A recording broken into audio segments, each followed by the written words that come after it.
c'est compliqué de pouvoir former des élèves justement à la prise de Bien parole sûr. à l'oral. Et puis j'imagine dans d'autres spécialités, puisqu'on parlait d'autres spécialités, ça peut être quoi? Ça peut être la philo, ça peut être Ça peut être toutes les l'histoire? spécialités, mais puisque vous parlez du prof de français, Oui. précisément, la classe de français, elle est née au début du XXe siècle, en 1902, et elle a fait suite à la classe de rhétorique.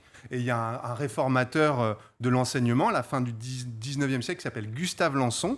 Et voilà, à la suite de la Révolution, à la suite du romantisme, à la suite du positivisme, il a enlevé la rhétorique où on écrivait des discours. Par exemple, à la classe de première, on disait, admettons qu'il y a un dialogue entre Platon et Aristote, Oui. et on écrivait le dialogue entre les deux, par exemple.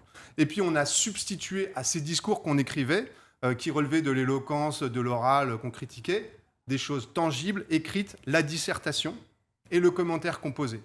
Et c'est Gustave Lançon qui formalise ce truc très très français du commentaire de texte et de la dissertation, de la composition française. C'est ça le cours de français. C'est un cours où on écrit. C'est les cours de français que on a eu tous les trois. Et oui, bien sûr. Où qu'est-ce qu'on fait? On lit un texte de Balzac et on fait un commentaire composé. Tout est écrit. C'est la Donc, compréhension de texte. il faut revenir vraiment à la base de la parole. C'est pas uniquement réciter. Alors, on peut faire intervenir des slameurs dans la classe, des comédiens, des avocats, des linguistes, etc.